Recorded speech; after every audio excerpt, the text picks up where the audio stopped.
Tex-Mex Tortilla soup, which is one of my family's favorite recipes. I hail from Texas, and so having a good bowl of Tex-Mex tortilla, sophisticated flavor that just bursts on so many different levels in your mouth.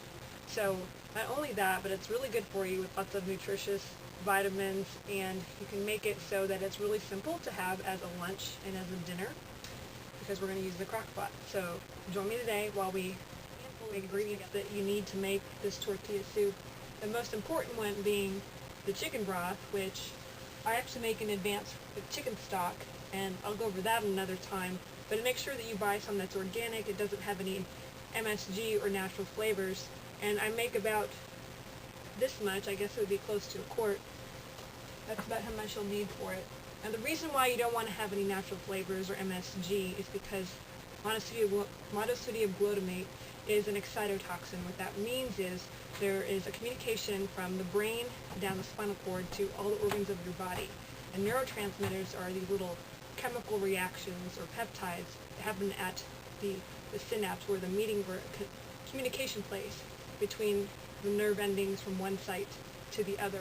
Excitotoxins make the brain talk to those neurons on and on down through the spinal cord to those organs at a really, really fast rate, to the point where it causes super excitability and brain death, leading to really bad diseases down the line, such as Alzheimer's, Parkinson's, and symptoms such as headache, fatigues, vomiting, allergies, and children in particular are very susceptible to these excitotoxins. So you want to read your labels when you're at the store checking your foods, and you definitely don't want to put it in your tortilla soup. So I would recommend that you make your own chicken stock, and then in lieu of that, get some organic chicken broth. Okay, let's move on to getting back to the tortilla soup. You want to have your chicken broth, about 2 pounds of chicken thighs that you cube up. I like to use the air-chilled chicken thighs because the dark meat gives it a really good, high in protein, really rich flavor. Maybe half of an onion. You want about half of a cup of an onion. And then a couple of cloves of garlic that you're going to crush and use that. 2 to 3 cups of corn. I just get Whole Foods frozen corn kernels and pour it in, make my life really easy. And then you can use a can of Rotel, and if you don't have Rotel, you can chop up some tomatoes, or you can use non-salted tomato sauce, green chilies, and then you just use some seasonings. I like to use some chili powder, cumin, green chili powder, some sea salt, and some smoked paprika, which is just the wonderful flavor that gives Tex-Mex its bite, and it makes it taste muy caliente. Okay, next, let's go ahead and add some of these ingredients to the crock pot. So I actually already made my chicken stock ahead of time. And you know what? You can do this the night before, cook it all up, and then just have it ready for your lunch the next day. And all you need to do are add some of your garnishings. And as you can tell, I have a giant frozen chicken stock ice cube in my crock pot. You can completely thaw it out ahead of time. But like I said, I made this ahead of time. I keep batches of it in my freezer, and I just pour it in there. It's going to cook low and slow in the crock pot, so I'm really not worried about it. Then I'm going to chop up my chicken thighs or chicken breasts. I'm going to put about 2 pounds of that in there in bite-sized pieces. Add my corn.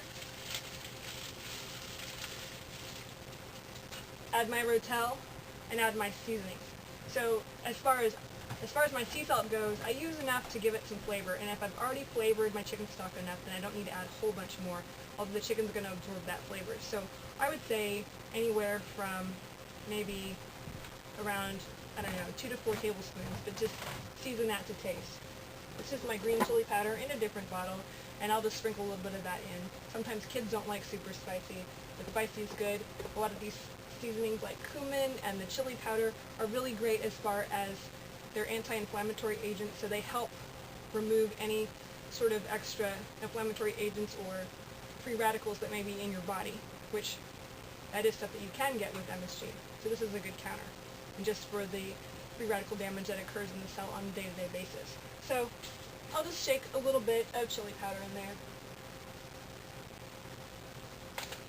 Same thing with my smoked paprika. My favorite. some cumin, which gives it its Tex-Mex flavor and appeal. A little bit of the green, just because it's so awesome. Get that from New Mexico, specialty ship it, so awesome. And some of my sea salt, just shake a little bit of that in, because I'm not really one for measuring, and I'll give you general estimates, but that's just not how I cook. Alright, I'm going to turn this crock pot on. I'm actually going to put it on high to let that really heat up and thaw out my chicken stock ice block. And then meanwhile, I'm going to chop up half my onion, I'm going to crush my garlic, and just saute that a little bit on my cast iron skillet. When that's tender enough so that the onion parts are clear, I'm going to pour that in there, and then I'm done. I'm just going to let it cook. Once everything's thawed out and the chicken's ready to go, it probably only needs about an hour to cook on high. You can let it cook longer if you like. Then you can just pour it out and add, as far as serving your garnishings, all you have to add, oh, it's so awesome, is just some cilantro, some slices of avocado. You can sprinkle some cheese, and if you want to add some tortilla chips or just regular corn tortillas, you can. This would be a gluten-free type of meal, and if you don't use any of the tortilla chips, then it would be a paleo meal. So you have a little bit of good fats in there with your chicken, your avocado, and a little bit of cheese, and then mostly you've got a lot of really good vitamin C and lycopenes from the tomatoes, and really good protein benefits from the chicken, and good anti-inflammatory agents from the spices. So again, one of my favorite meals that we do at least once a week in the summertime.